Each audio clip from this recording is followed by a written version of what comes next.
Yeah. Well, essentially, the neoconservatives were the driving force for the American war in Iraq, and also, I guess you'd say, the driving force for the overall war agenda in the Middle East, which would also include Syria and Iran, although we haven't quite fully implemented the neoconservative agenda there yet.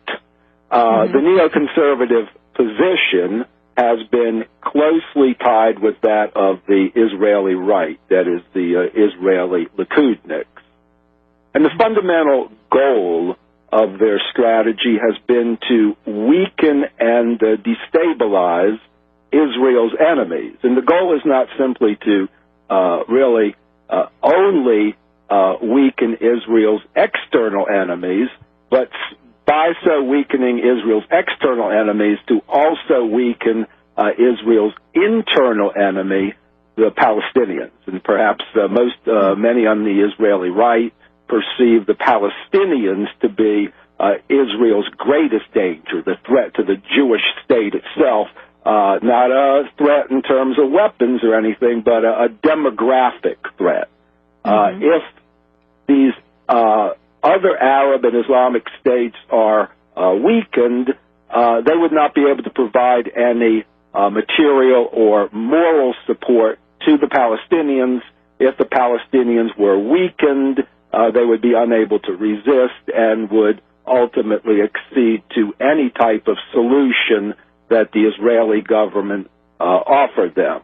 So essentially, both the neocons and the Likudniks were thinking in terms of a comprehensive solution for all of Israel's security needs, dealing with both Israel's external enemies and their internal enemy, the Palestinians. And I might say that these ideas originated in Israel.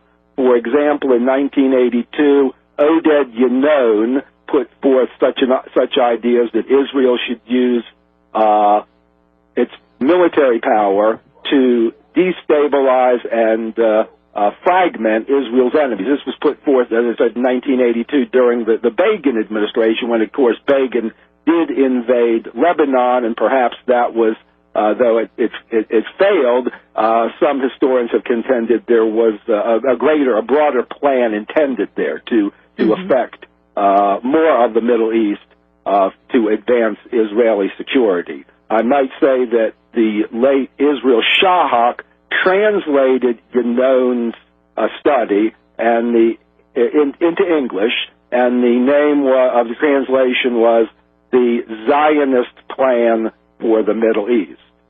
Well, the neoconservatives essentially picked up on this type of idea, and they actually proposed such a measure to the incoming Prime Minister of Israel, Benjamin Netanyahu, in 1996. This was the clean break study. This also called for Israel to use military means to weaken its enemies. And some of the authors of this study were Richard Pearl, David Wormser, and Douglas Feith. And, of course, these people who were in 1996 advising the Israeli Prime Minister would be part of the Bush II administration and play significant roles in bringing about the war on Iraq.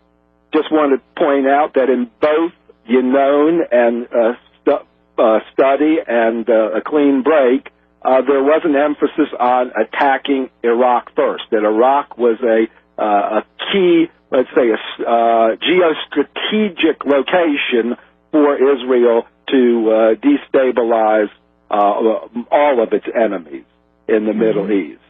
Now, after 1996, the neoconservatives started to emphasize that the threat wasn't simply to Israel, but it was a threat to the United States, that there was a terrorist threat from the Islamic and Arab countries and groups in the Middle East, that the United States had to do something about it. The fundamental threat, they emphasized, came from Saddam Hussein in Iraq. So the different neocon think tanks and media outlets were promoting this idea.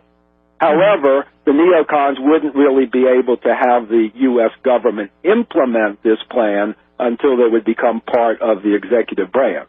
And, of course, this took place in 2001 with the incoming George W. Bush administration, and Vice President Dick Cheney played a major role in bringing the neocons into the administration. Now, many people have described Cheney as a oil man, and to some extent he has been, but Cheney was very closely connected to the neocons. He was a member of the Jewish Institute for National Security Affairs. He was a charter member of the Project for the New American Century, PNAC.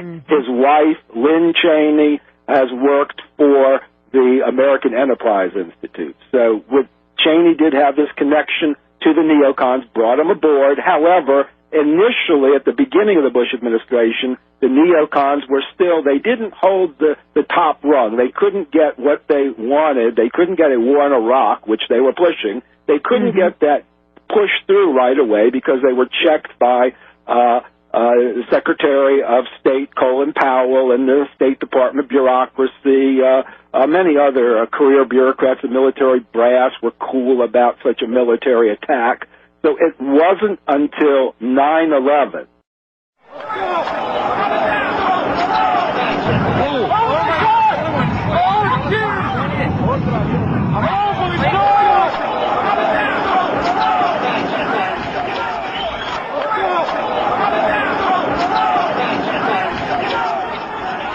That sort of pushed up the neocon position, enabled them to gain dominance in the Bush administration.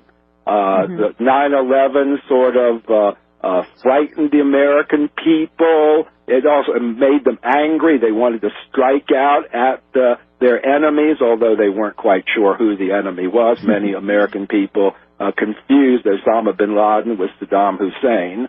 But the administration itself, others besides the neocons, were looking for some plan to enact. The neocons had one to attack Iraq, and of course the neocons, were able to persuade, to convert President George W. Bush to their position. Bush isn't really that knowledgeable on foreign policy. He looks for more simple solutions. The neocons have that solution of good America.